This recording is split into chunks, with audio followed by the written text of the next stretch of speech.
Disney's Beauty and the Beast. One cold December morning, Belle looked out the castle window at the snow-covered trees. Christmas would be here soon, and she wished she could be home with her father. But she was a prisoner in the Beast's castle, and she was forbidden to leave the grounds. Then Belle had an idea. She could celebrate Christmas at the castle with her new friends. Chip, the teacup, was excited, but Cogsworth, the mantle clock, was not. Out of the question! The master has forbidden Christmas. Belle couldn't believe it. No one can forbid Christmas. I, for one, think a little Christmas cheer would do him some good. Lumiere, the candelabrum, agreed. The girl is right. It is up to us to do something. Cogsworth was still unsure about this plan, but as soon as Belle mentioned Christmas pudding, he changed his mind. He followed Belle, Lumiere, and the others to the attic. There, they found the Christmas decorations that had been locked away. Angelique, the tree topper, rushed over to Lumiere. She was thrilled to see her friends again. Lumiere happily swung her about. The exciting news traveled quickly. The Beast was sitting by the fire with Forte the pipe organ when he found out. Forte was the only one who understood how upset the Beast had been since a spell had been placed on the castle. The Beast growled with anger. I hate Christmas.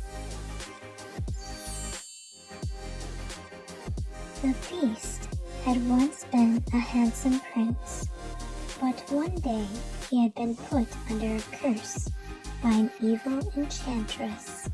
She had turned him into a beast and his servants into household objects. Only true love could break the spell. Before the curse, Forte had been the court composer. He had always played very dreary music and wasn't nice to the other servants. Still, they would listen politely. Now that the Beast was unhappy, Forte could play sad songs all the time while the Beast sat with him.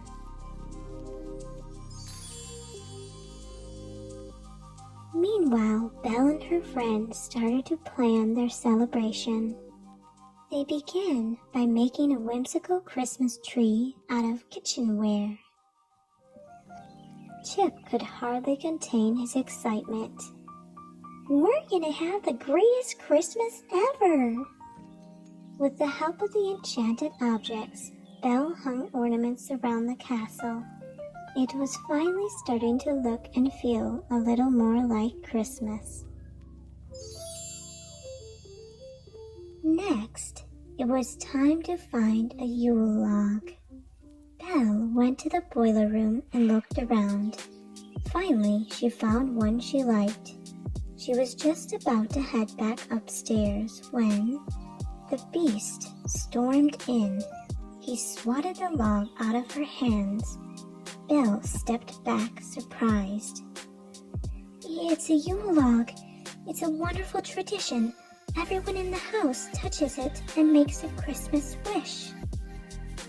There will be no Christmas. I am the master here. The Beast stormed out of the room. Belle was upset, but she was determined to give the Beast a proper Christmas. The next morning, she, Chip, and Sultan, the footstool, set out to find a tree. They were looking for one that was tall and wide, but all the trees near the castle were too small.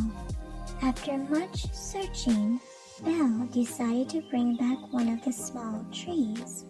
It would have to do since they couldn't find anything else. When Belle returned to the castle, she heard Forte playing music. She went to see him. Forte didn't like Belle. He wanted to get rid of her because he was worried that she would bring the beast true love, and the curse on the castle would be lifted. Then the beast wouldn't spend time with Forte, listening to his sad songs. Belle told the organ that she wished she could find the perfect tree to decorate.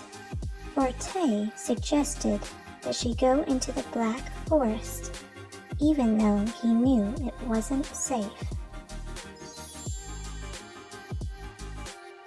Belle had promised the beast she wouldn't leave the castle grounds, but she thought a festive Christmas tree would cheer him up, so she agreed to go into the forest and soon set off with Chip in her sleigh. After she left, Forte turned to Fife the flute. "Fife, I want you to follow her. Make sure they don't come back." A little later, the beast began to look around the castle for Belle. He couldn't find her anywhere. He looked in his enchanted mirror. "Show me the girl." In the mirror, he saw Belle riding through the forest. He was furious. Forte tried to convince the beast that he was better off without Belle, but it was no use. The beast went after her, determined to bring her back. In the Black Forest, Belle and Chip found the perfect tree. Belle was delighted. She took out her axe and chopped it down. "Timber!" The two friends tied the tree to the back of the sleigh with a rope, and then headed off. They didn't see Fife lurking nearby. Suddenly, Fife made a high-pitched sound. Belle's horse, Philippe, reared back in fear as the sleigh crossed a frozen pond. Then Philippe broke loose from the sleigh. The ice began to crack.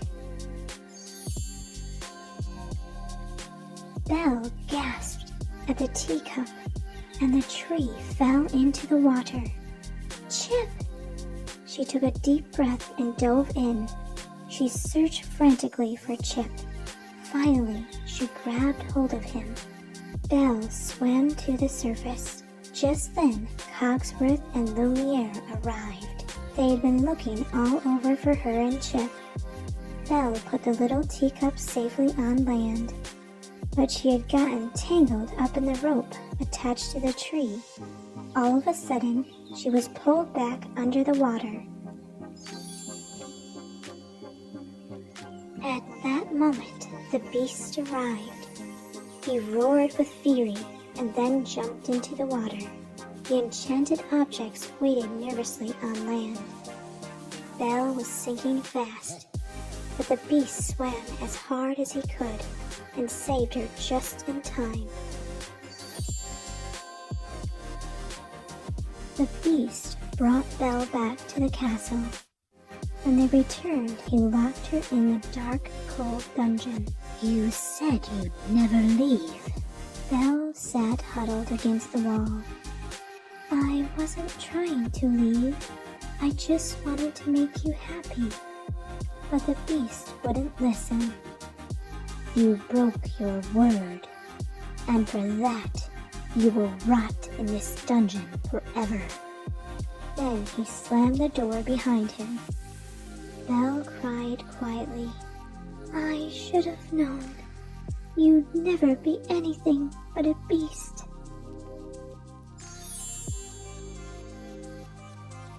Angrily, the beast returned to his room. When he walked in, he discovered a gift that Belle had left there earlier. He sat next to Forte and opened the gift. It was a book Belle had written just for him.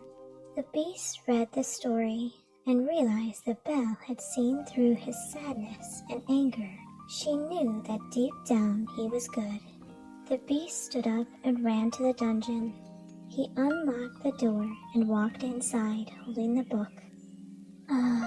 "Belle, can you forgive me?" Belle smiled.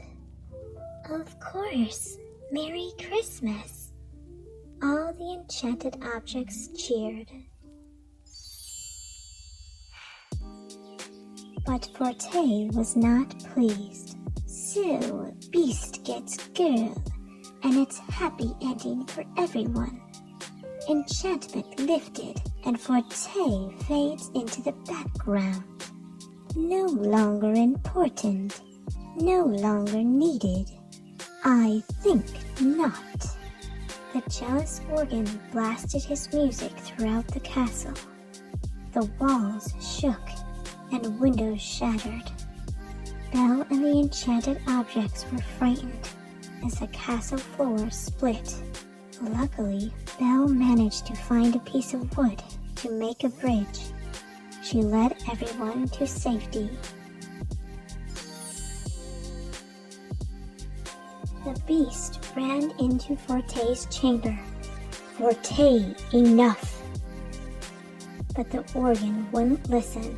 He kept playing. Is this happy enough for you, master? All of the walls were crumbling down around the beast. Finally, he did the only thing he could. He smashed Forte's keyboard. The music ended. Forte tried to play his notes, but no sound came out. He angrily tore himself away from the wall. Then the evil organ crumbled and broke into many pieces, never to play again. Now the castle could be filled with happy music. On Christmas Day, the beast escorted Belle into the main hall. The whole castle had been beautifully decorated, and everyone was full of good cheer. It was a Christmas no one would ever forget, especially the beast, for on that day, Belle gave him the gift of hope. The hope that someday the curse would be lifted and life in the castle would return to normal. The end.